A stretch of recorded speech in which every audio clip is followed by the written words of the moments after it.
Well, hello, ladies and gentlemen.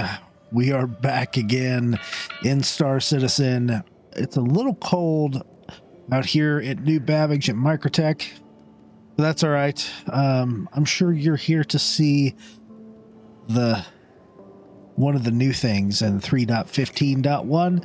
We are in the PTU today, and I wanted to give everybody a first look at this bad boy.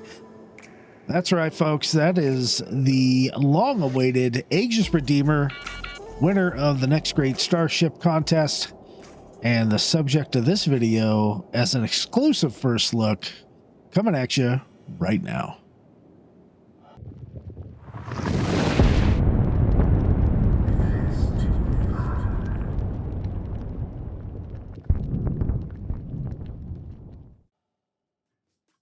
All right, welcome back to the channel, everybody. As I said, my name is Fist-25, part of Fisting Java Save the Universe. I want to give a shout out to all of our subscribers on Twitch and all of our patrons. Thank you guys so much for what you do. We couldn't do this show without you. If you're interested in having fun and joining the org, joining the party, please hop on over to our website, fistingjava.org. And you can check out our Discord channel, which a ton of people over there. Lots of people looking for other people to play with and have a good time. Join us on our videos. We stream every Thursday at 7 p.m. Mountain. And Java streams, mining stream, Java with Java, Sundays at 9 a.m. Mountain time. And yeah, so let's get on with the video here. The Aegis Redeemer, the ship that Paul over at the Astropub hates. Mostly because it's ugly. I don't think it's ugly. I think it's like one of those, yeah, it's like your kid, you know, even if your kid's a little bit ugly, you still love your kid, right? I mean, I see guns and guns are pretty. So let's take a walk around the Aegis Redeemer. Now I've only flown it a few times. And this time in battle, it's going to be the first time I've ever taken it out solo for the FPS battle. So you'll have to bear with me. The Aegis Redeemer is a gunship that is dotted with turrets and missiles. Equipped with strong shielding and a plethora of weapon systems, this ship can engage a wide range of enemies in patrol, frontline, or escort roles. Now, this ship really is designed to kind of have a crew of 4 to 5. The pilots and one of the remote guns kind of share that chin turret up here, not the big one, but the smaller one. The pilot can control the side guns here, just to the inboard of the engine, and they can also control that chin turret. But one of the remote turrets also controls that chin turret. So there actually is some guns on the back too we haven't seen yet, but we're going to take a walk around here. I want to point this out. This is the PTU, everybody. This ship is still technically in active development, and things can change, right? They've already changed on the Ares Starfighter, which I'm going to be doing a video on here probably tonight, so we can get another first look. But I just kind of want to point that out. Like I said before, it is a Aegis Dynamic ship. It is a gunship, medium size with a crew of 1 to 4. It does have 2 SCU of cargo capacity, and I'll show you where that is at. The ship goes for about $250 US with time-limited sales. I bought this at Invictus this year. It will be on sale for IAE because it's coming out, and it will have LTI. I'll go over some of the features and the history of this ship when we get inside of it. I'm kind of excited to take a walk around it with you. I want you to note those big round things on top. We're going to see those again. I think they have to do with some kind of shield or something. Those might be like shield motors. I'm not 100% sure, guys. I don't know everything, but there was something in Inside Star Citizen where the inside of it was supposed to be moving, and they didn't get that animation done. Anyway, let's take a look at the ship from the front. The pilot does sit pretty darn high. The ship is 2 stories. You can see, look at those big size 4s. I have attritions on here. This ship comes mostly with ballistics. I have it outfitted a little bit differently, but I did leave the ballistics on the big size 5 turrets.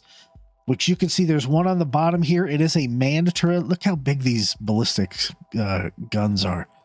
These are ballistic Gatlings. It's a new gun just for the Redeemer. It's a size 5 ballistic Gatling, which did not exist before this ship. The highest or biggest size ballistic Gatling you could get was a Revenant size 4, and these are their big brothers, and they are massive and they are extremely powerful. Like I said, there's a man turret in there. That is the bottom one. And as you'll see later, this turret can go perpendicular to the ship. It can fire 90 degrees down. And then there's another one on top. You can see in the back there, and it can also fire 90 degrees perpendicular towards the top. We can see around the cockpit and the cannon. This ship is gonna have it's gonna be very armored, and I really like how the sun is shining on it right now. There's going to be a lot of different paint schemes for it, but I kind of like it. It's very military. It's very it's not like OD green or anything. It's a kind of this nice patinaed gunmetal gray / OD green / metal look. It's very, very nice, and Microtech shows it off very well right here. We can see the retro thrusters up here, and that kind of rectangular with the open end. Notice the landing gear here. There are 4 landing gear, and it looks really good. It looks like those tires are just going to roll off, and we're going to do a rolling takeoff and start. A lot of detail here, even inside the wheel wells where they retract. It feels like real aircraft because I can kind of walk under the wing. It's pretty nice. Lots of detail in that landing gear. It looks really good, and it has some trailing wheels on there to just keep it kind of steady here. A lot of weight this thing is lugging around. That thing I just walked under is part of the main engine system, and it's so huge I gotta walk backwards here. That thing will actually open up. It works like a pair of scissors. I believe it's even called like a scissor engine or something like that. And while we're landing gear is down, it is closed up, but we will see as we take off and retract the gear that it will open up, and it does open up under thrust. Of course, in the back, it's got a giant, well, there's that back turret you can see under there. It does have a big horizontal stabilator section up top with what looks like movable surfaces, even though they don't really move yet. Hopefully one day we'll actually get movable surfaces, and that should actually provide us some really good stability in atmosphere, and be able to, even though it's very tail centric, it should be able to provide some stability because it'll add a little bit of lift, and it should provide enhanced roll. As we can see, there's a lot going on. It's very skinny in the back. I kind of like this design. I don't know how Paul finds this ugly. I think it's beautiful. We got another set of attrition 4s on the back remote turret. The ship is symmetrical, so it's exactly the same on the starboard side as it is the port. We can see there's a fairly large personnel loading ramp. You're not going to fit any type of vehicle. I mean, I guess you could probably try to fit like a Dragonfly in there, but it's not made for vehicles. We do have an electric or like a button opening here on that screen. That's kind of sort of the new thing in Star Citizen. And then I'll run over here so we can all look at the starboard side, and it is the same thing. So beautiful ship inside and out. And folks, that pretty much concludes the exterior walk-around tour. I think we're now gonna make our way inside. Before we go inside, a little excerpt from the brochure. There are a few ships that are awaiting, I'm sorry, let me start over. There are few ships that are awaiting deployment as eagerly as the Aegis Dynamics Redeemer. After being featured at 2 previous Invictus launch weeks, the Navy is closer than ever to utilizing the full potential of this cutting-edge gunship. The UEEN, the Navy, has worked closely with Aegis to perfect the Redeemer during this time to ensure that it will meet and exceed all the operational needs of such an advanced vessel. From the early reports arriving from the various test squadrons, including the famous 999 Squadron, the Redeemer is going to be worth the wait. It is designed to carry significant cargo and troops. I don't know where they get the significant cargo from. The Redeemer will provide support in a variety of combat situations and logistical operations. The state-of-the-art technology employed by Aegis should make the craft one of the easiest to maintain to operational effective standards. Additionally, the boarding hatch will permit faster transitions in situ. That must be a typo. While the vector lock thruster design will allow for optimal maneuvering via its twin nacelles. High Command, so that's the vector lock thruster design. That's the scissor engines there. High Command is eager to see what the Redeemer can do once it finds its way into the hands of enthusiastic pilots across the naval fleet. All right, without further ado, let's get in this thing, okay? I know everybody's sick of waiting, and that's going to glitch out, of course.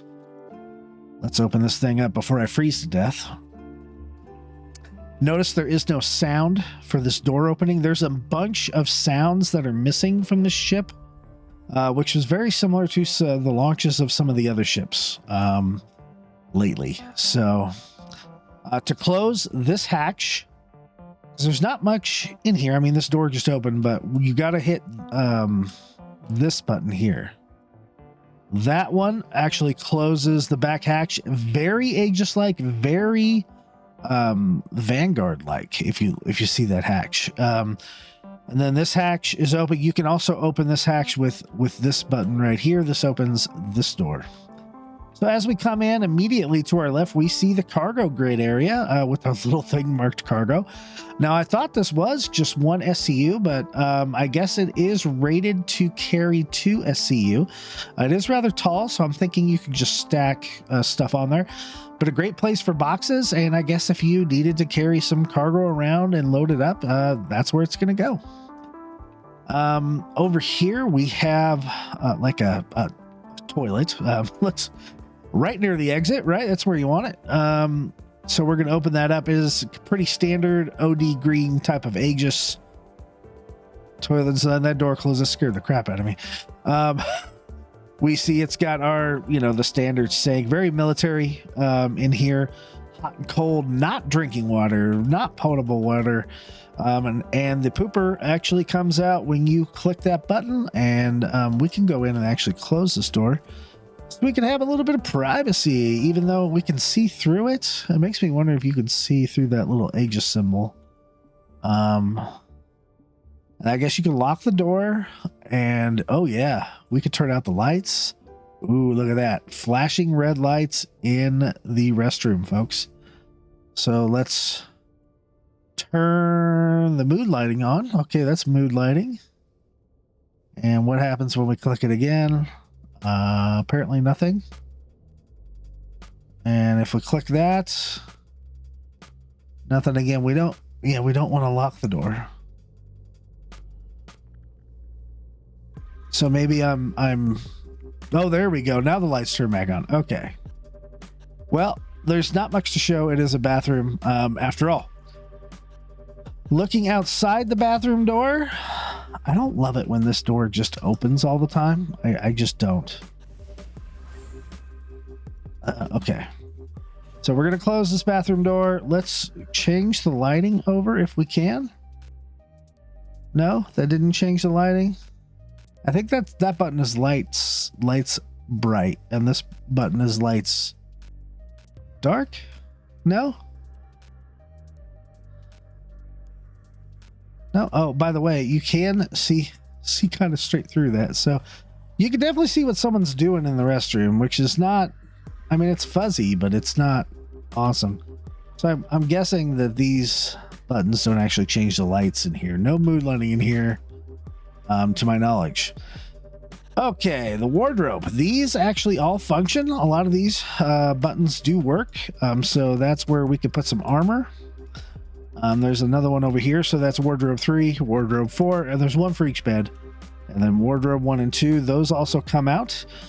We can see 4 standard racks here, which I believe the lights all dim and everything. That's actually a really nice feature. And I believe when you get in, there's a little shade that rolls down. Let's see. Let's find out. Yes.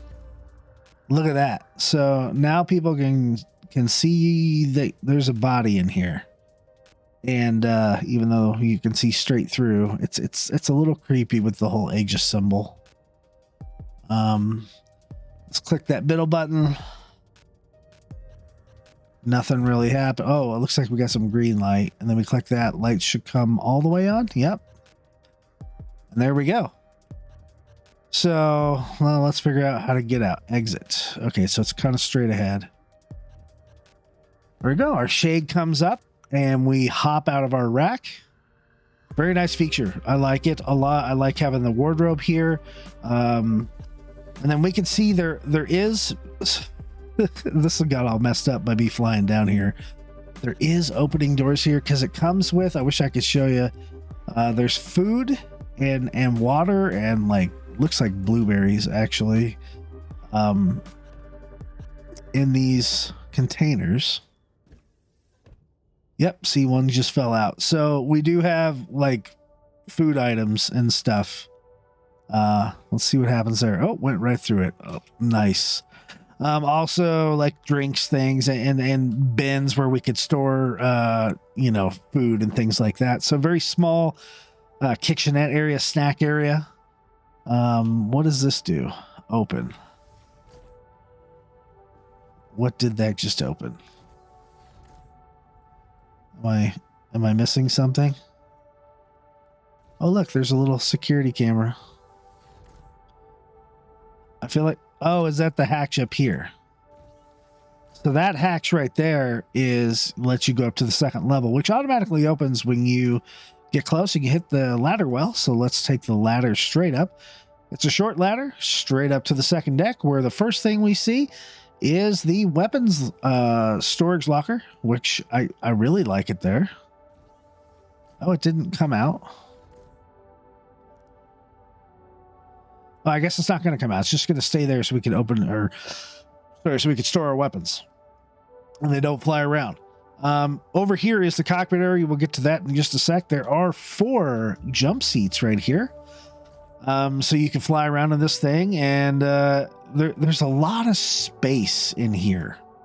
A lot of space in here. What does this do? Open.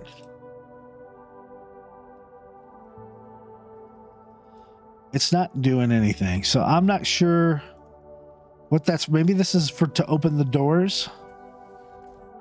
When I click open, nothing happens. This should be for the bottom door. Yep. So these don't actually work to open for the gravity generator or the life support system, which is fine. Oh, I said we'd do that later. So let's head towards the back. My main disappointment with the ship, you see how blank it is. It's a lot of unused space here. And I know it is component access. We got the shield generators in here. Hey, this one works. So it opens the doors for those shields. We have the scanner and radar access. I wonder if that opens. Nope, nothing in there yet. The battery, nothing in there. This is the power plant. There is something in there, which is very nice. The quantum drive, this should open up as well. Yep, our quantum drive is there, and our coolers. Can we see our coolers? Which we should be able to. Yep. So the parts that we have in all the other ships, we can also show in this ship. To get into this top turret, which is those big size 5 guns, you have to actually use this panel right here.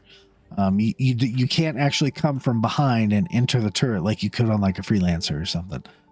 So that is the upper deck area in the back, and it's just so blank. It's unused space, and I just don't like that.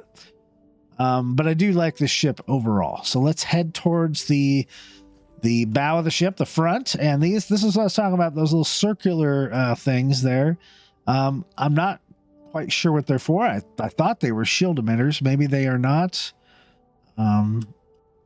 But in one of the Inside Star Citizens, it said these used to actuate, and they currently don't right now. Hopefully in the future we'll get a little more animation. You can see over on this panel is how we get into the lower turret, which the access is right there. You can't actually do it from the hatch. Moving forward, we have our 2 remote turrets.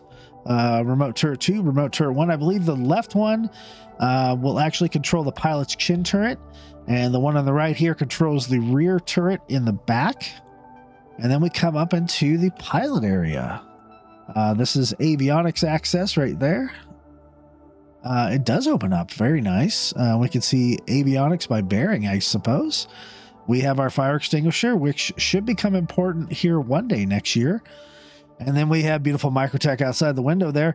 One of the other things I don't like about this ship is that you have to be so far back to enter the pilot seat. I usually end up coming right here to get in there, and you can't do that. You have to be further back, like about right here. Notice there's no sound with the seat turning. Normally there is, the seat turning around, it moving. And you notice we don't hear anything right now, and it moves forward.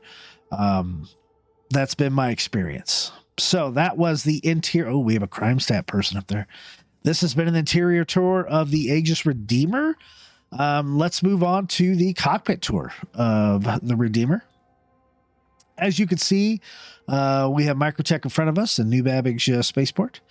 Right away, you can notice that the HUD is too big for the screen.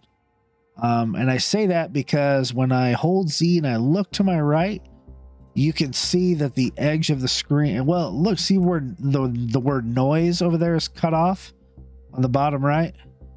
That should be in full view when I'm right here. It should be in full view. And what sucks about that is that when you're in missile operator mode, you actually have to look over a little bit because it actually comes over to the right side. So hopefully they just scale that down just a little bit. Multi-function displays. Notice the ship is already online. I do that so I can get the lights on for these tours. We have 4 multi-purpose displays here. 2 of them are readily available to see with the normal view. The default screens is comms and your shields. On the bottom is your target and then your ship status down there. Also, I think very, very faded, maybe not, would be a target thing up here, but maybe not. Maybe you have to look at the target stuff down there. So what I would recommend doing is coming over here and changing this to target status. We do have a 3D radar over here, so that's a good benefit. Let's go ahead and we'll take a look at the bottom section of the ship. Over here towards the left is our power on and off button. Nothing else in that row. Below that, quantum nav display on and navigation display on. Quantum HUD, flight HUD, scanning HUD. And that is it on that row. To our full left, we don't have much. These buttons in this row to the MFD don't do anything. Your AC things don't work. This row here next to your right MFD don't do anything. But there are buttons down here. So we have engine on, engine off. And that's it for down in that area. There are switches down here on the right side. The top right is proximity flight assist. The middle right is cruise control. And the bottom right is open exterior and press to unlock. There are no buttons down there. It is a HOTAS type of throttle. But one thing we do have right down there, folks, hard to see, but you can see the ground. So that is nice to be able to have that type of a little bit of a viewport down there. Looking up, we do have knobs and switches and things like that up here, but they don't have any type of interaction. As far as the cockpit view, I think this is fine for what it is. You'll see when we get out into space and start shooting our guns that the convergence is really nice on this ship. There are some rather large struts coming down here. I think the design is pretty good, though. We are sitting very high up compared to where we are on the ground, over 10 feet above the ground, I think. And so I think, you know, this ship is made to be a big brawler. Pilot is not necessarily supposed to be shooting his guns a whole lot. That's where you leave that to the turrets. So that is the cockpit tour of the Aegis Redeemer. Before we take off, I want to go ahead and do an exterior tour. We're going to go ahead and start the engines. Boom. So you heard the engine start there. Let's get in a little bit closer. From a top view, we can see there's that spoiler in the back with the horizontal stabilizers and our big size 5 man turret on the very top of the ship. Again, this paint scheme looks amazing. As we kind of pan around the port side here, we can see our remote turret in the rear. We can see we have our main thruster engines right there in the back, and then we have our scissor engines there as well. The vector lock thrusters, I think is what it's called. Now, if you see this gun, let me see if I can get into it here. This gun down here, and there's one on the other side as well. These are always pilot guns right there. That is always going to be a pilot gun. The remote guns do not use that at all. So that is 100% always going to be the pilot's weapon. When you come around to the left, there's those vector lock thrusters, the scissor engines.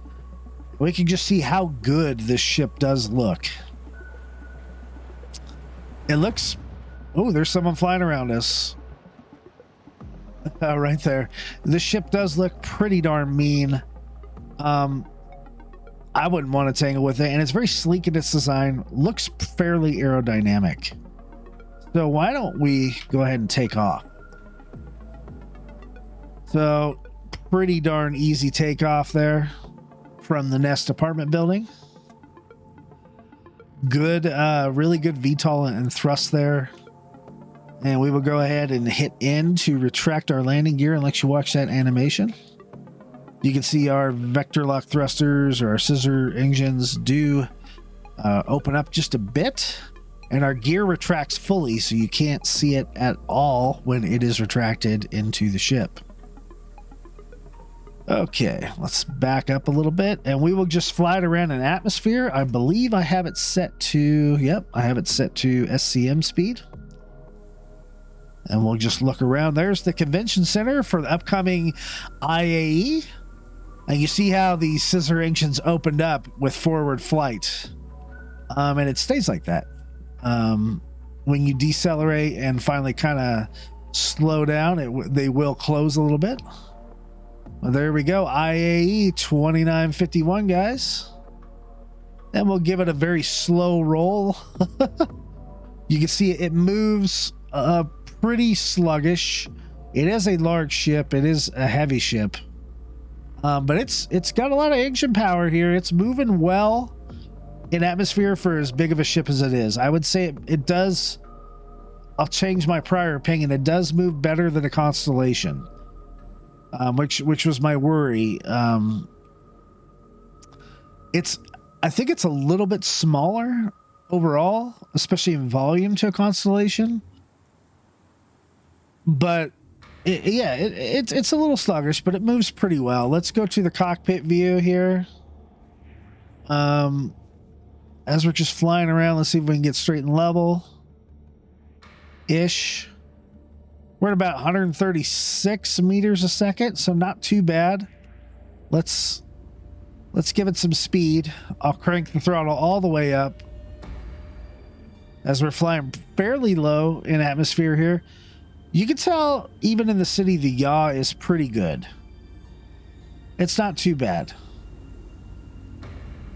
Let's look at some afterburner here. The scissor engines open up even more.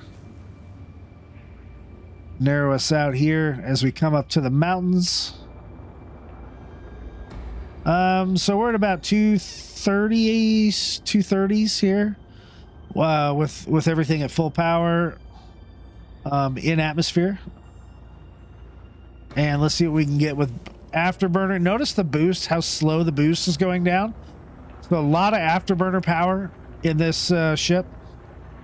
And it's pushing us up pretty quick. And we're almost to 400 SCM. And it's slowing down real quick too. So all in all, very nice. I see we take it up into space and we'll see what it can do. All right, while we are heading up into space, I want to read some stuff to you guys. Oh, Yep, stay close to 90. All right, so the armament for this ship, some of the features here, dual man turrets located on the top and bottom of the vessel, as well as a pair of remote turrets at the nose and tail, are strategically positioned to deliver swift and precise offensive power.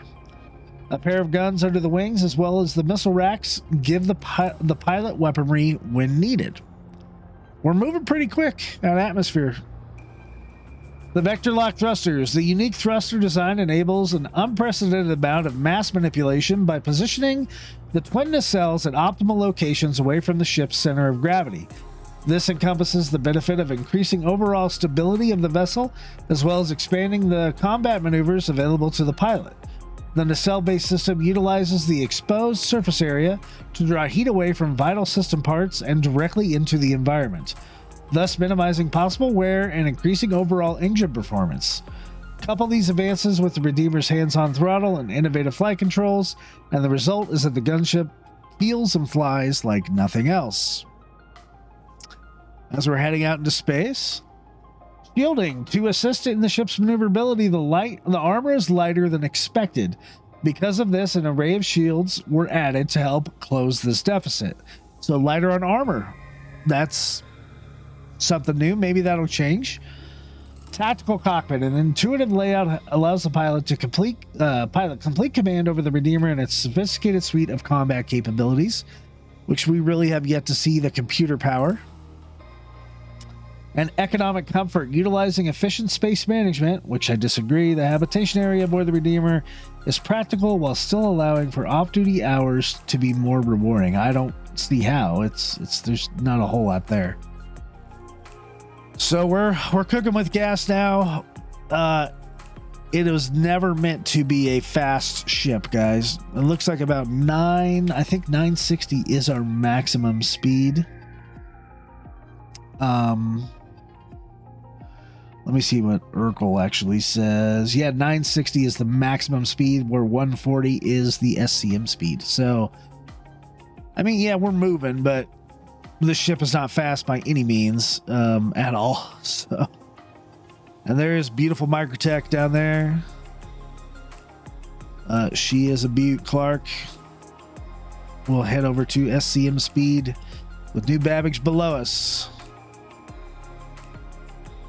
All right. Ooh, look at the pink out there with Microtech. And oof, this game really, sometimes it just does really blow you away. Let's check out the Quantum over in the, see how that feels. We'll head over to OM5. Get out of the traffic lane.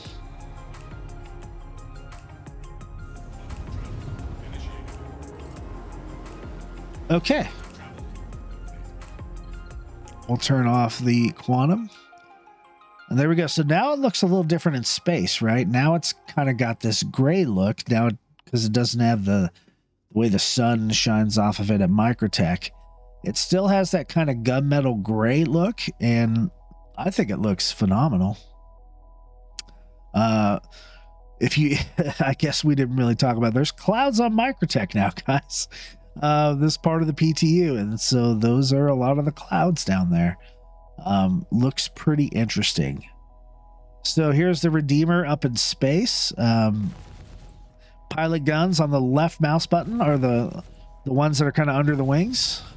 And then the pilot can, with the right mouse button, control the chin turret. So all together,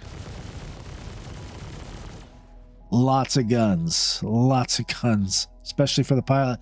I would say this ship is probably soloable as much as the Constellation is. Let me know what you think. Maybe, just maybe, we'll go ahead and we'll take our screenshot of the Redeemer now, and we'll do it with the scissors open, shooting our guns, and we'll do it without the guns. We'll do it without the guns shooting, with Microtech in the background. Very nice. All right.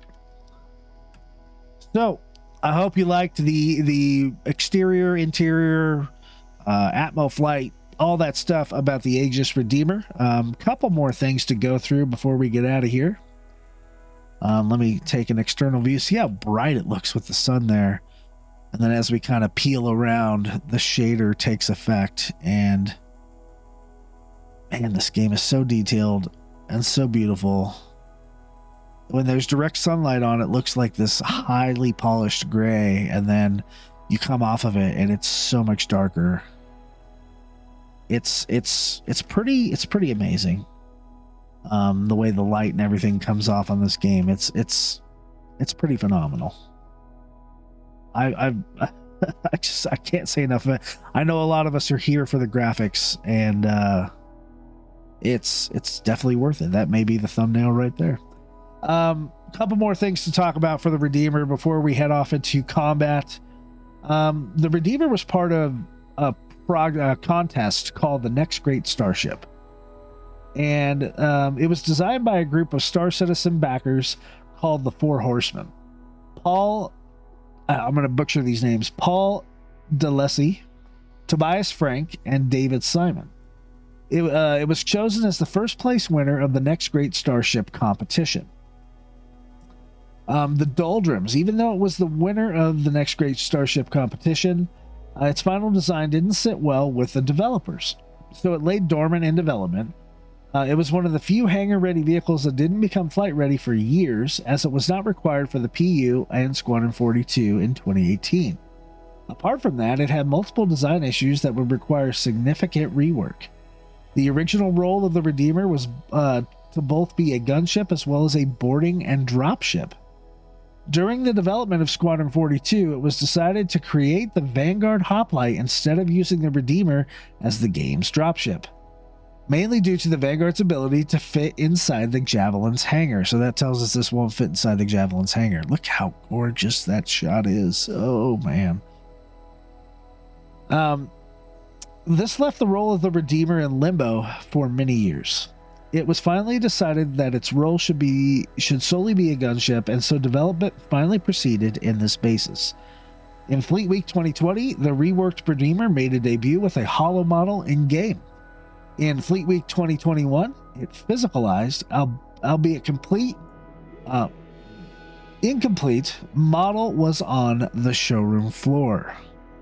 And I bought it originally in Invictus 2020, and then I CCU'd it, and then I bought it again at this year's Invictus, and I'm glad I did. I think this is going to be a small, obviously small, crude multiplayer ship, and the pilot can still solo it. I think it's going to be a ton of fun, and I'm really enjoying the design so far. So with that, folks, as I leverage the guns right up against you, let's go take this ship out and get into a fight. What do you say? So before I let you guys go, I did totally forget to show you the weapons. So let's check that stuff out right now. Here are the pilot's weapons. That's the left mouse button. Those are those pilot only guns. And if I hit the right mouse button, it'll be the chin turret. Yeah, a lot of firepower on that. We can see the pilot weapons are size 4 CF447 Rhinos, and then the chin turret is 2 attrition 3s. So all together, quite a bit of firepower that converges on that reticle. And those attrition 3s have 251 shots at normal charge. If we bump the weapons all the way up, we can see it increases the size 4s to 76. Wow, that's a lot, guys. So let's head off of the pilot seat here. I'm gonna go to the back. So the first thing we'll do is enter remote turret number 1. There we go. Now this ship, when I tried it earlier, was plagued with the same whole power issue. When you hit power on here, it messed up, and so you hear it say, okay, we hear that. Let's see if we actually have bullets in our turret here. We don't. You see it says attritions is 0. So we have to cycle power. When you hit power off, look at the lights, it shuts the whole ship off. Turn it back on. everything comes back on. We enter the remote turret, and what do you know? We have rounds in there. So that's a bug that needs to be fixed. Okay. Now so this one is the rear turret because we're looking at the door we enter, and we should be are we upside down? I think we're upside down. Yeah, we are upside down, I think. So this rear turret here in remote turret 1 has a pair of attrition 3s with a ton of rounds in it. I like it. We can technically shoot our ship, but we're not doing any damage to it. They really just can't take us out of this firing arc, right? Yep, we see. Man, that's a lot. That's just a lot of firepower there. So that is that remote turret. So remote turret 1 is the rear, and remote turret 2 is going to be the forward chin turret. Let's go ahead and enter that. And one of the bugs with this one I haven't seen fixed yet is when someone's in this turret and someone's in the pilot seat, it forces the pilot view to be the chin turret, which means they're not flying. They're part of the turret, which is just, it's a bug. It has to be fixed. So let's see if we have bullets in here. We do, because we cycle power. And what's funny is a left click doesn't work here. It's a right click. So again, this is the forward chin turret. Oh, look at that. It's almost like we're clipping through the this part of the ship. Anyway, that's what this turret is able to do. A lot of firepower on it. Okay, let's hop out of the remote turrets and let's go into the big boys. Let's go into the manned turrets, everybody. So on the top level here, right behind the pilot, we have the lower manned turret. Let's see if we can get a different look at it. Okay, that seat comes up. And we're going in. Okay. So we're going to go ahead and we got switch fire mode, switch gyro, power on, which we're going to hit. Exit, sensitivities. And yeah, and then we have our displays up here. So this one is a ballistic turret, 1,500 rounds in it. So if you want to see us in the turret, look at that, pointing straight down. So a lot of movement in this turret. But one of the best things is this thing's going to be able to attack ground targets really well. Ooh, look at that firing. Those ballistic Gatling size 5s. Now I shot twice there and not even 100 rounds went by. So here's the view from inside here. We just hit 100 rounds. That's a lot of dedicated firepower. Moving pretty well. Here's some more of it. I would say you definitely don't want to use these turrets until you're in a real fight, but there we go. That is the bottom turret. Let's go ahead and exit out and we'll go check out the top turret.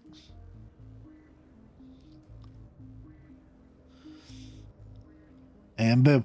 One thing is, just like the Connie, do not move until that animation is finished.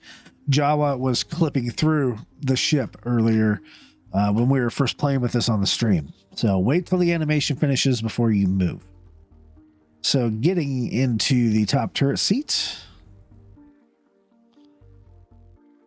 And there we go.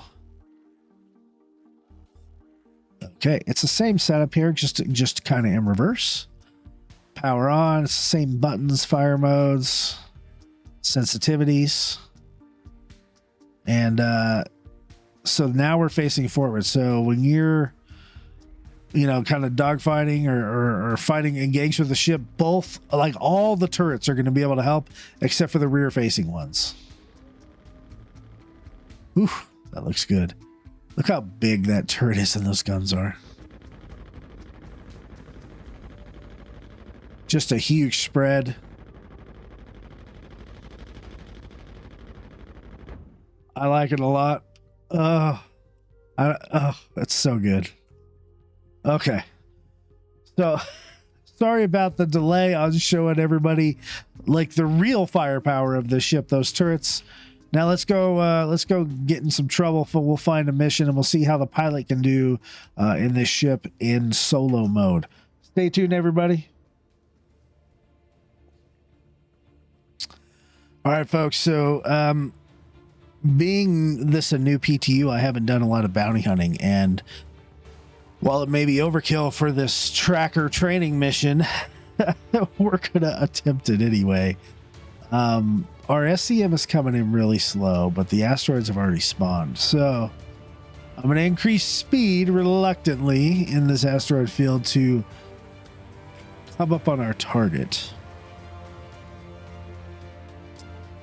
Now it looks like we do have a gimbal here, but the pilot guns are not gimbaled, but the chin turret is gimbaled for the pilot.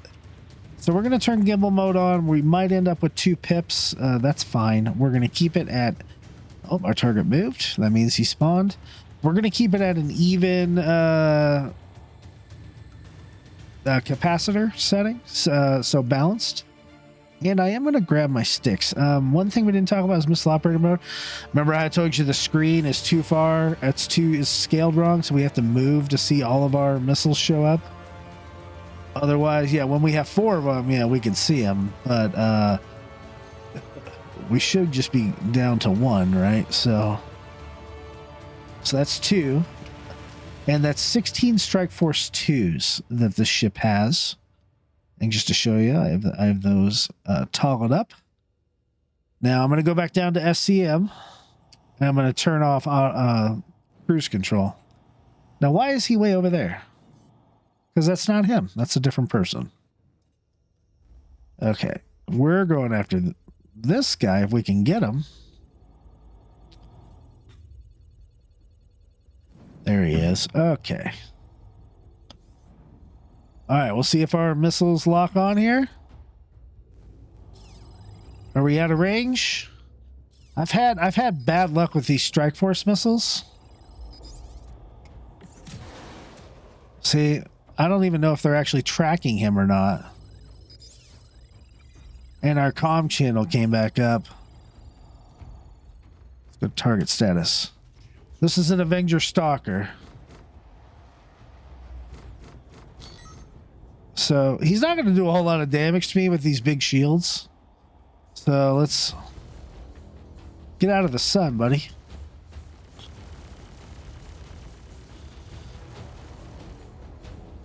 You can see he's pretty darn damaged.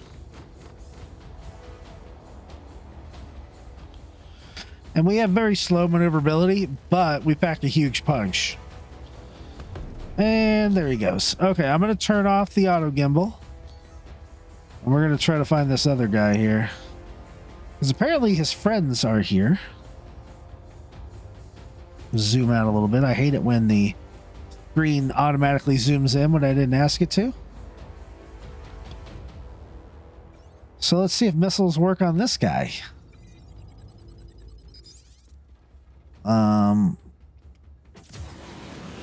It doesn't look like they are.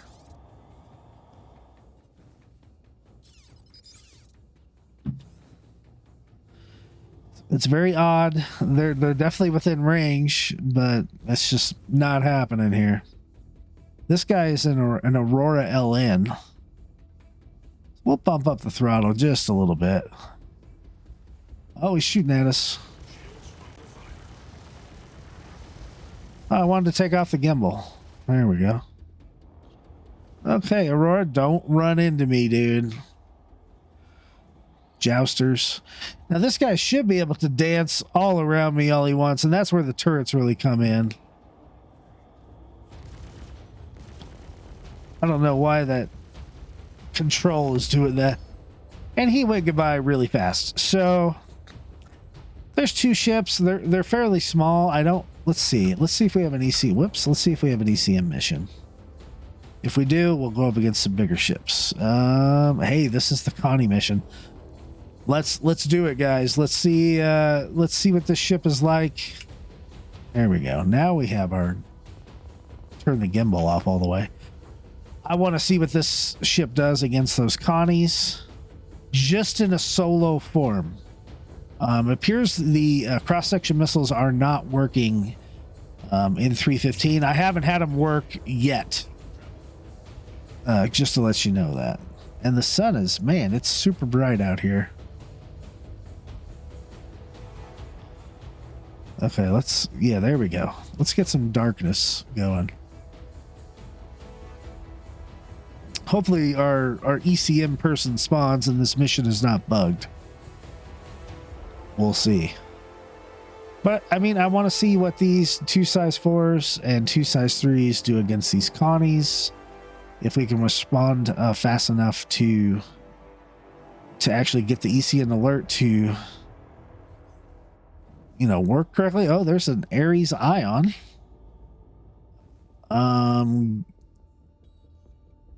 Grisby Adams? What's up, Grisby Adams? He's probably going to want to help. I have a feeling he's going to want to help, which is not great for my mission here, but we're testing, right? Everybody wants a little piece. Hopefully he just doesn't go after me. Okay, protect civilian. Do we have a bad guy yet? Yes, we do. Do we? Yeah. There's a Connie Andromeda.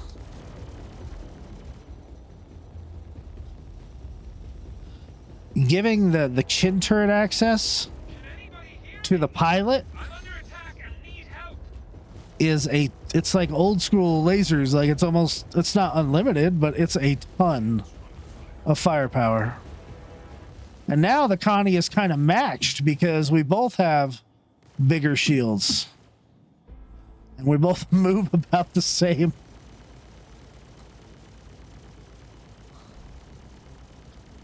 Yeah, dude. Take that, pirate. Oh, gotta use that burner.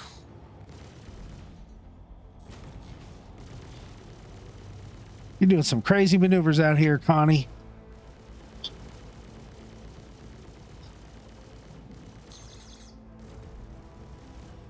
All right, breaking up piece of that Connie. You imagine this if I had a fully manned ship with turrets? Those size 5s going after this guy. We're going to have to do one of these missions with a full crew.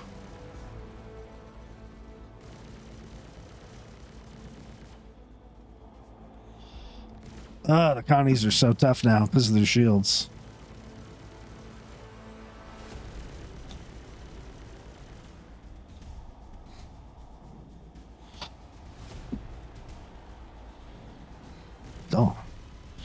Say, don't let him regenerate now. He's rubber banding a little bit. That's the problem with this mission. It's never really changed, and too many ships spawn in at once.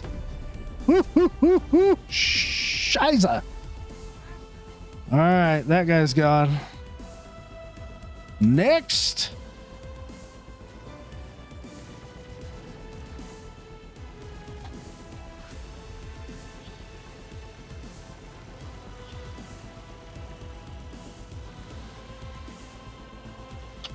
Let's see if we can get actual missiles on him. I know we're close.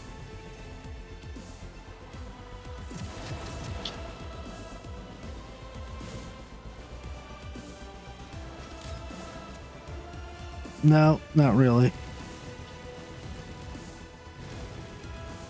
I was hoping the dumbfires would fire straight ahead.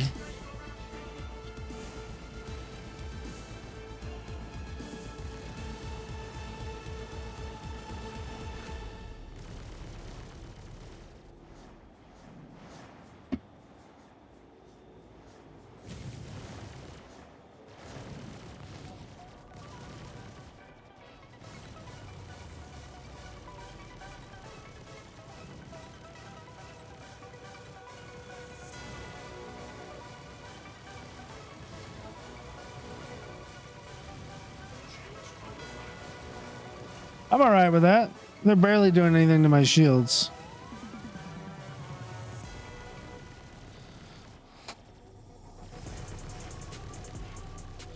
The problem with this mission is finishing it before these heavily shielded Connies destroy the target, which is usually like a freelancer.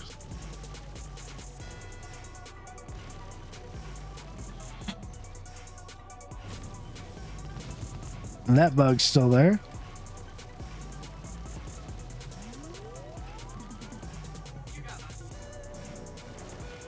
Did I?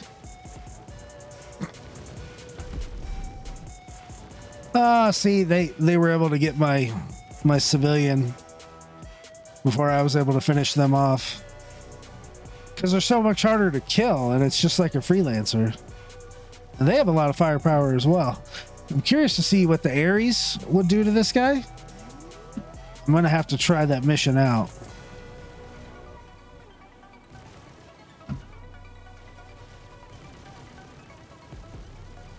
But let's finish these guys off.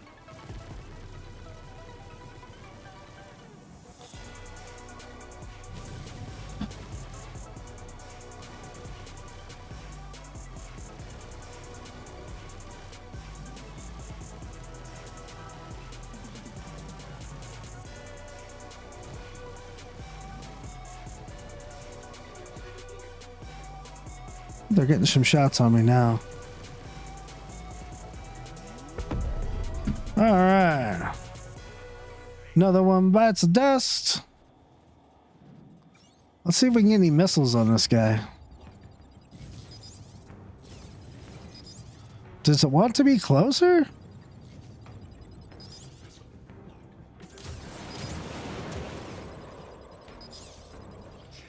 It's this weird range. Is that what it is? Is it the range? Ah, it's like it lost it, but it didn't lose it. All right, I'm out of missiles anyway.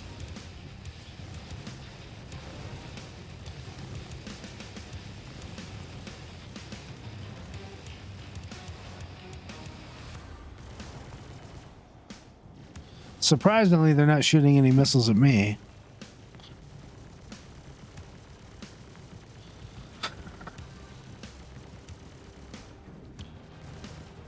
Rubber banding.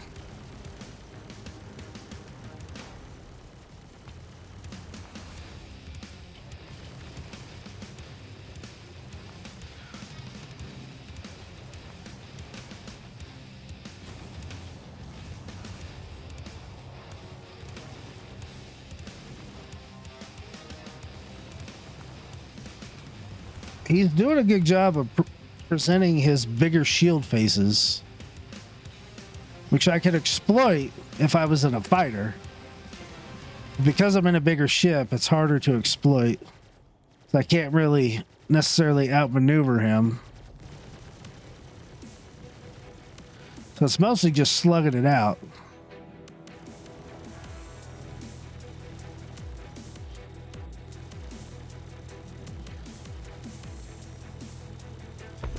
Boom. All right, where's the last one?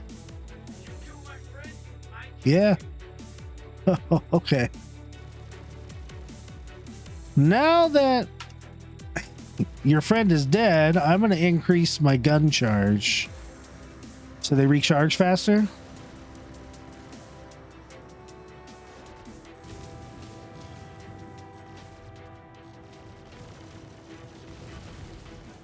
Jeez, that guy.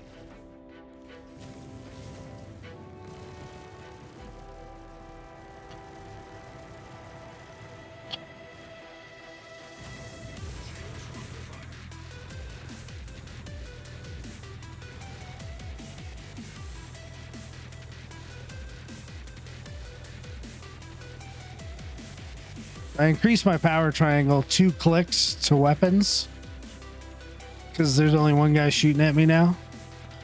Give me a little bit faster boost to recharge.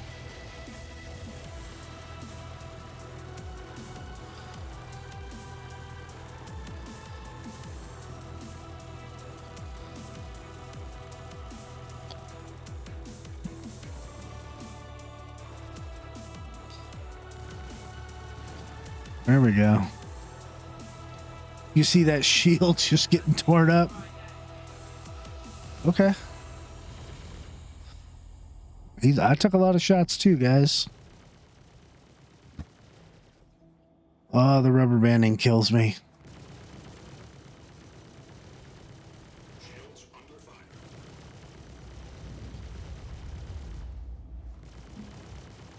Maybe this is a better test.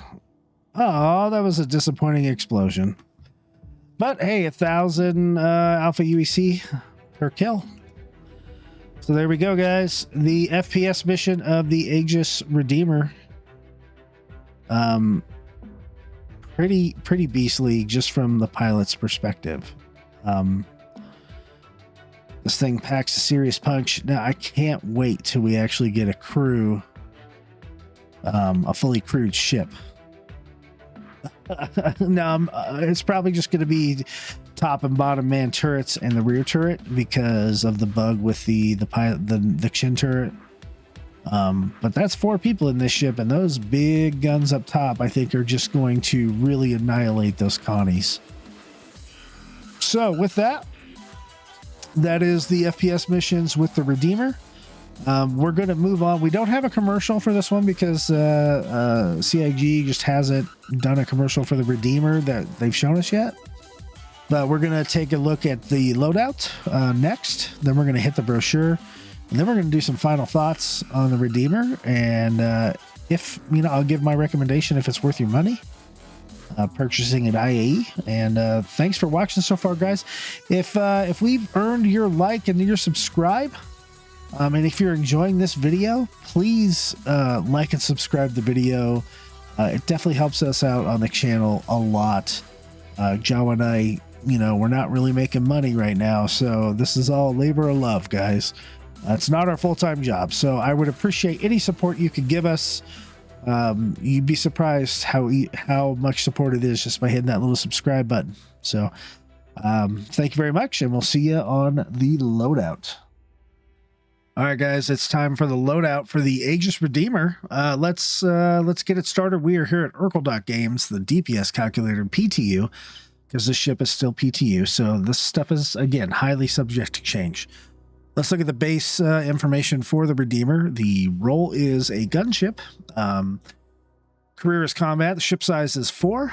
There's 76,918 whole hit points, which is not that high for a ship made like this. We'll get into that a little more with the shields. The mass of it's about 444,000 kilograms. That's a lot. It's a heavy ship. Its SCM speed is 140 meters a second. Afterburner speed 960 meters a second. It's the max speed under 1,000, which is significantly slow. The pitch and yaw are 23 degrees a second. Those are slow, as you probably saw in the dogfight. And the roll is 65 degrees a second, which is, I would say, average for the ship. The hydrogen capacity for the ship is 5.4 million liters. Tons of hydrogen. It is a heavy ship, but that is a lot of hydrogen. I think before it was a whole magnitude lower. So drop a 0 off. So it went from 540,000 to like 5 million. That's a lot of hydrogen. I don't know if that's going to be the final number. The quantum fuel capacity is 5,700 liters. That's a lot. It can quantum pretty much anywhere in the Stanton system without a break. The cargo grid is 2 SCUs. Let's look at the base firepower with just the 2 pilot weapons, which does not include the chin turret. Is 352 DPS and 422 alpha damage. And the reason that is because this ship stock, which I did not fly the ship stock, comes with C788 ballistic cannons. The reason I don't fly with that is because, one, I love the C788. I loved it in 313 and prior because it was a monster of a cannon. However, it has been severely nerfed. We'll bring up the stats on this guy. 176 DPS is much lower than I would expect from a fixed size 4 cannon. It doesn't have great range anymore. It doesn't have great speed. It only has 100 bullets. You're not going to use that as a pilot. I think the stock loadout for the ship needs to change, and this needs to either be a ballistic Gatling or it needs to be a laser cannon or laser repeater, because the ship is big enough it should carry more bullets, but right now that is not what's going on with Star Citizen weapons, especially ballistics. It goes by gun type instead of ship.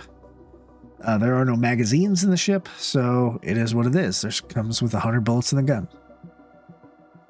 Anyway, I immediately changed that out, even though it's pretty high alpha damage, to go from 352. I changed those out.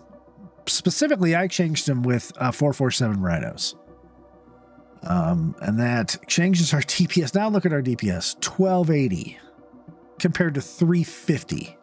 Now, yes, we're doing less alpha, but we're firing faster, and these never run out of bullets. They just, kind of run out of bullets, but then they recharge.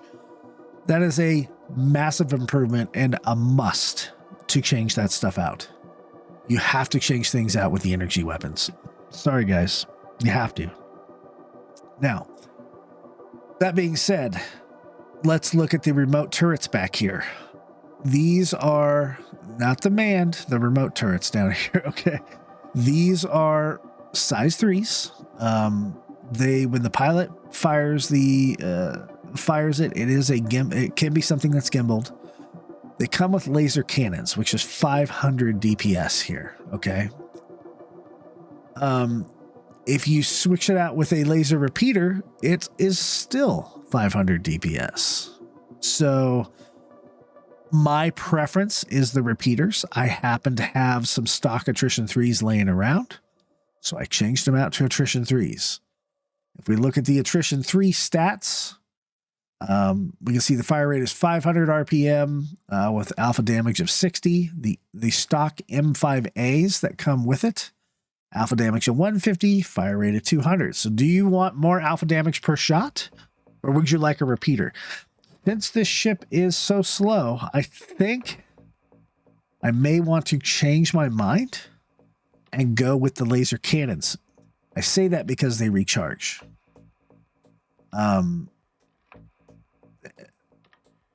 You got to have that, right? I mean, is there really any other option? I don't think so. So I would probably actually at this point keep the laser cannons on there. However, I don't love the M5As. I would probably go with Quarrelers because I like the way they look. Otherwise, there's no difference. You could pick any one of these. There are very, very subtle differences. The Omniskis have a little bit higher range. But other than that, it's like overpower performance and the decay rate and things like that. So the fire rate is all 200. So I would say because the ship's so slow, it matters when you hold down the trigger. Maybe you do go with the Omniskis or cannons over repeaters. I think it's a matter of choice. I think with the rear turret, you definitely go with repeaters. So I would change the front turret around to laser cannons, going with the Omniski. I might even change the pilot guns over to Omniskis as well. They are still they are a little bit less damage than the laser repeaters at size 4. However, you're not going to get as many shots on target unless you're facing a bigger ship. So you might as well make those shots count for a little more, even though it's a slow fire rate. So it's kind of a quandary. I wish there was bigger trade-offs. So, I'm going to keep it as it is. I'm just going to switch the size 3 chin turret to laser cannons. That being said, the rear turret that is activated by remote only, I'm going to switch it over to 337s. The reason I'm doing that is because all 3 guns are exactly the same. The only thing that changes is the max distortion damage, with the NDB 30s doing more of them. But I don't like the aesthetic of the NDBs being white on this ship. and the 337s cost less. So I will go with 337 Panther repeaters for now. For the man turrets, I leave them alone. These are size 5 ballistic Gatlings. They come with a ton of ammo, which I think is just fine for what they do. And you can see they do 2,109 DPS. That is insanity for ballistics, and you will annihilate things. Which we'll see when we get this ship manned up. This ship comes right now with stock 16 Strike Force 2 missiles. As you guys probably saw on my FPS side of the video, those cross-section missiles, they don't work. And you got an EM signature right now of 49,000. It's not like you need to hide from anybody. I would change this around. I like EM missiles more anyway, so I would probably throw Dominator 2s on there. Or I would put some infrared missiles on there as well. The Rattlers, don't be fooled, it's not 2 million damage. I would probably go with the Ignite 2s or the Vandal Bullet 2s. So we'll go with Ignite 2s. As far as the missile setup goes, you can change your missile launchers. You could go size 3s and you only get 2 of them, or you could go size 4s and you only get 1 size 4. I think size 2 is a good fit for this. Oh, that changed everything around. You should have more than that. Sorry. So if you change missile launchers to a size 3, you should have 4 of them. I think you should have 2 size 4s. If you're going after real big ships, maybe go with the size 4s. Up to you guys how you want to do it, but this is how I would do it. I would keep it like this. The shields. Now let's look at components here. The shields are size 3s. They are military grade Cs. Power plant is a size 3 military grade C. The cooler, one cooler, mind you, is a military grade A Blizzard. I really like that on there. The quantum drive is a size 2. It's kind of weird, but it's not as big of a ship, so it only needs a size 2 quantum drive, and it comes with a crossfield. The shields on it, they're sure stops. Now they did change shields around in this patch, excuse me, and you can see the parapets up there are 115,000 hit points. The FR86 is also 115,000 hit points. Better than the stock sure stops that are on there. So I would go at a minimum with the military grade A's. If we look at the stats over here, we can see that it's pool 100. It's 15,000 more hit points. The regen rate is better compared to the sure stops. I think it's really the only difference. There's some differences in how healthy the shields are and distortion damage and shutdown damage. But with the bigger hit point pool and the faster regen, I would probably go with that. Now let's take a look at the parapets, which are also 115,000. The military ones, they recharge the same. They have the same hit point pool. Really, the only things that are changing is the health and the distortion, max damage, distortion, shutdown time, all that, and the price. The military ones are cheaper. So in PAX 3.15, I would stick with the FR86s. Now that gives you, hey guys, that gives you 30,000 more hit points. So that's not nothing. The power plant, military grade C. We can see our power over here on the left. It's well below a quarter. There's no reason to upgrade this past the grade C.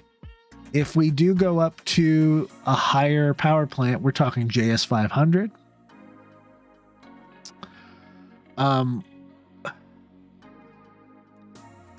It's not that I don't like the JS 500. I don't know. It's going from a Centurion, right? 37,500, a JS 500 is 42,500. I don't see a huge benefit of doing that, at least right now with shields. But if you want the best shield, go with the 42,000. I'm sorry, best power plant. Go with 42,500 power per second, taking us to like an eighth of what we need.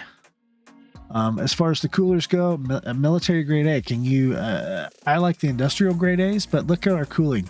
We're at 1240 out of 11,600 capacity. We could, the only thing we could do better is to go with the chill maxes, really.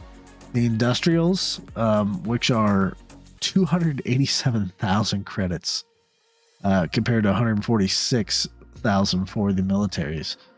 I would say you do not need to upgrade your cooler at all. I like the military cooler, but if you want probably the best cooler, it's going to be the Chill Max. And the Quantum Drive. Size 2, the crossfield is just fine. You can get from PO to Microtech in just under 5 minutes. If you want something faster, grab the Jaeger or grab the XL1. They are expensive. They are just under 100,000. You'll get a whole 20 seconds faster from PO to Microtech. But it is the best quantum drive for the size, and while we just have Stanton, that's what we got.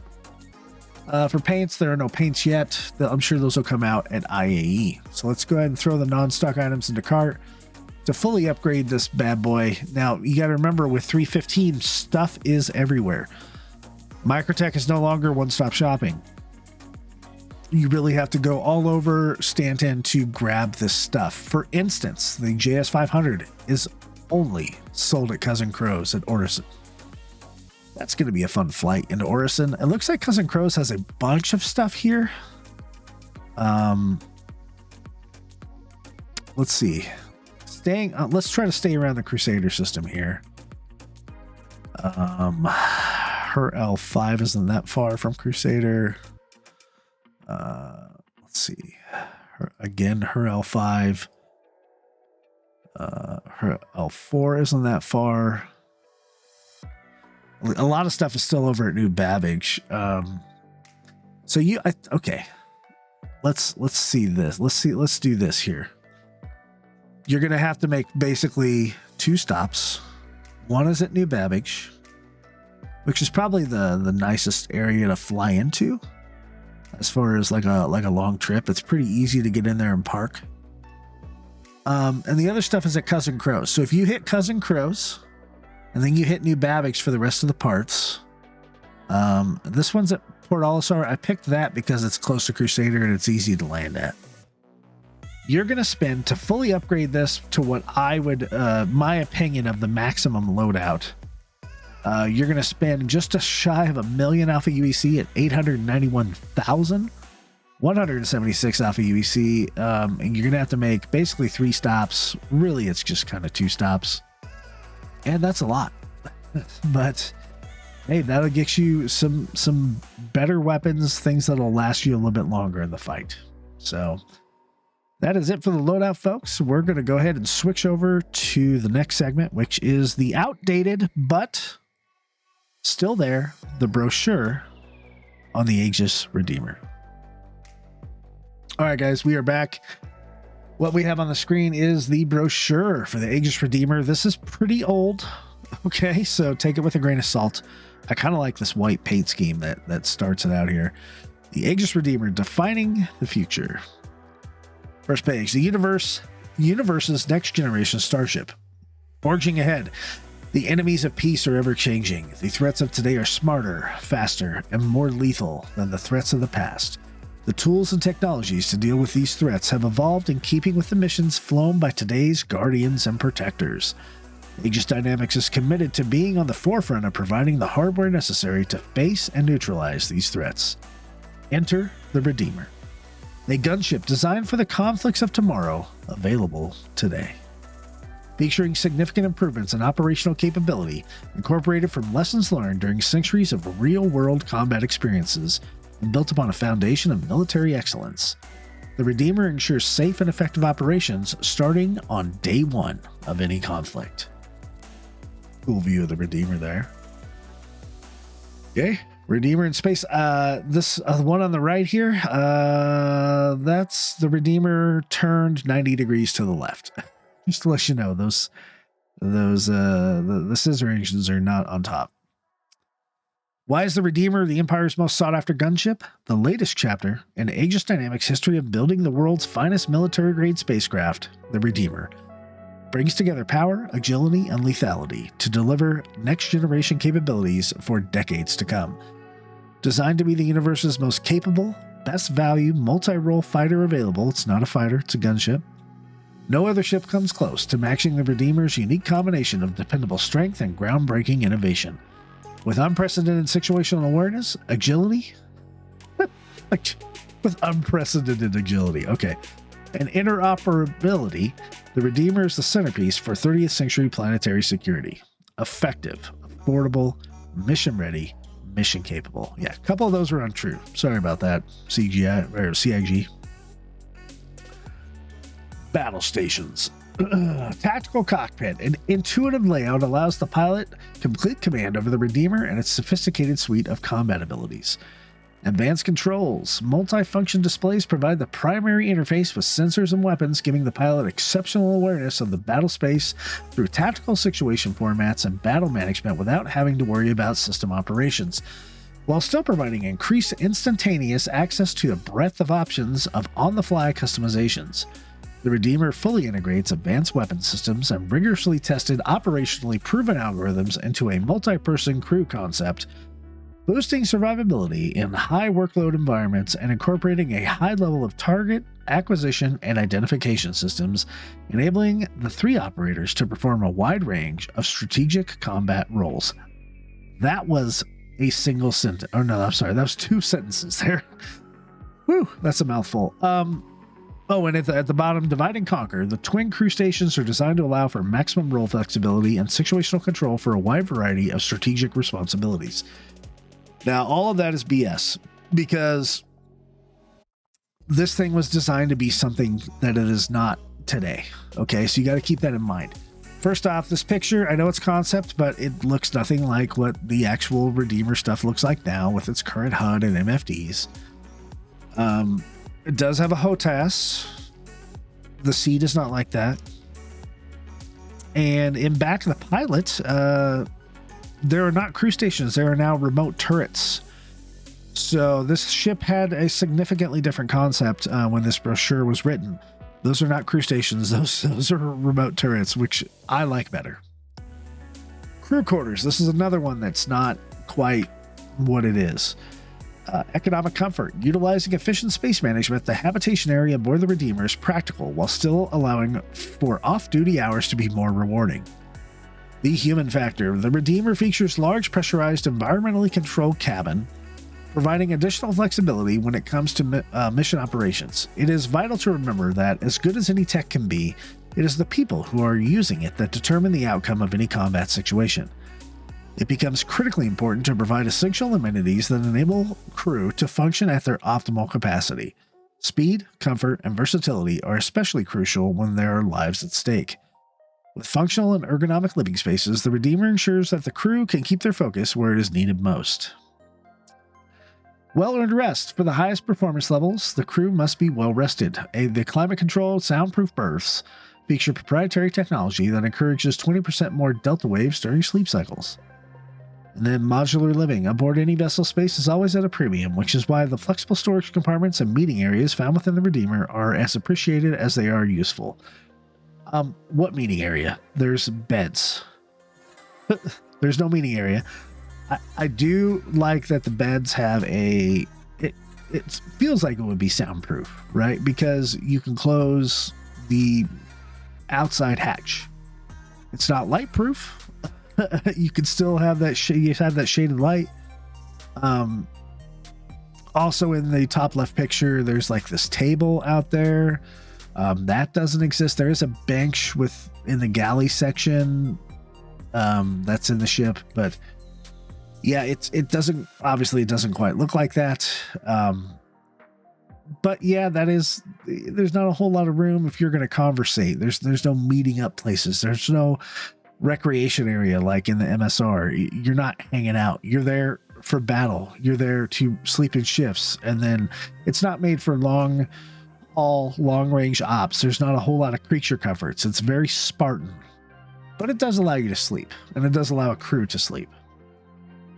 Okay, now this here is, there's very part of this stuff is correct. Most of it is not. Transport, locked and loaded. For supplying battles across the universe, the Redeemer has demonstrated the capability to carry more cargo and more troops over greater distances more reliably and efficiently than any other strategic starship. Able to provide support that can be tailored to and fully integrated with any needs that may arise, the Redeemer is capable of handling any requirements while minimizing operating costs and maximizing delivery potential. In addition, the boarding hatch allows for faster transitions to external operations. All of this in a flexible support environment that can be modified as mission requirements evolve. Now, this may be true in the future with modularity, but right now there are not 6 jump seats as in the picture. There are 4. There are armor and storage compartments. There is a bathroom. There's a gun rack in the ship. But there is no cargo bay. There is 2 SCU of cargo. What's shown in the picture is possibly like 10. So the concept of this being more of a drop ship and less of a gunship just ain't true. It's more of a gunship than it is any type of drop ship. Armament. Dual man turrets located on the top and bottom of each vessel.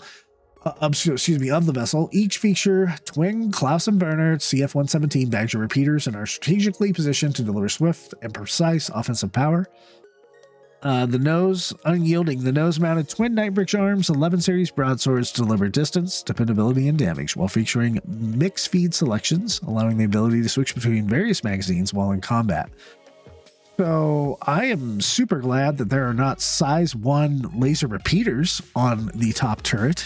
There is no bottom turret in this other view. I'm glad there's size 5 ballistic repeaters up there. As far as on the bottom, on the chin turret, I'm glad with the way they handled it now. Although it would be awesome to see a mixed feed selection where we could switch out magazines while in combat. That's probably what's needed to fix ballistics.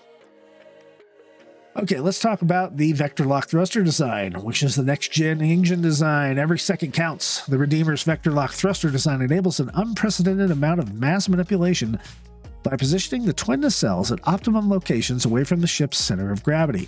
This encompasses the benefit of increasing the overall stability of the vessel as well as expanding the combat maneuvers available to the pilot.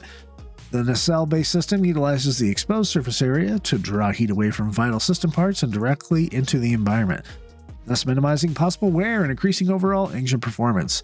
Couple these advances with the Redeemer's hands-on throttle and innovative flight controls, the result is a gunship that feels and flies like nothing else. So I do love how they incorporated this into the ship. I really do. I think they should rotate on an axis to provide increased turning on the ship. Like they could move, like they're on a gimbal. But right now they're just extra thrust, I guess, in one direction. And that's kind of how it works with the physics model. I don't foresee them changing that either. I think it's going to kind of stay like it is, unfortunately. And then there's a bunch of stats here with the technology and all this stuff is out of date. Nothing is you know what is on this ship now. And then any mission, anytime. It kind of gives a concept view of what the ship would have looked like before.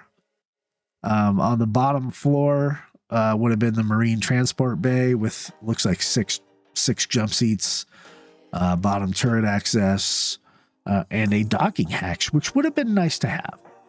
Up top above that is the crew quarters and the top turret access. The cargo bay would have been to the rear of that.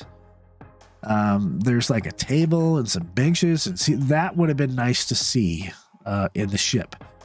I do think it has some wasted space, especially in the component area, which I would have liked to see double as a cargo grid personally.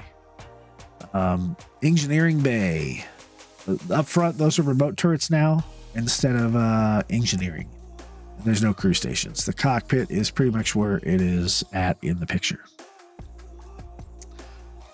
Dominance delivered. So there is the Aegis Redeemer. It looks pretty much like the concept. Yeah, looks good. That's it, guys. That is the brochure for the Redeemer. Let me know what you think. Granted, it's out of date, not accurate. I don't have anything else to say about it other than we knew that going in. So with that, stand by for the next section of the video. Thank you for watching so far. Just hold on.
Just send me a prayer and I'll spread my wings in the sky.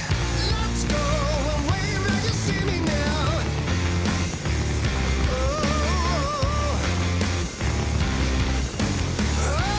Oh, we're flying high.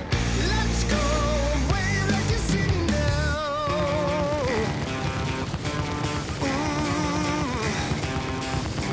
Hey, tell me a story. You've been hiding yourself again. Turn your shame to That was glory it. and shake Well, off I hate to say this, but you don't think you can win, do you?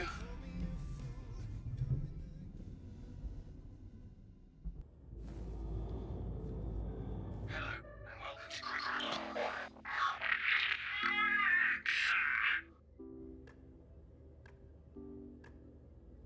All right, guys, you heard the man. We are all right. We are going to try to land here at Grim Hex. Sometimes it's a pain to find a landing pad, but just revolving around the asteroid.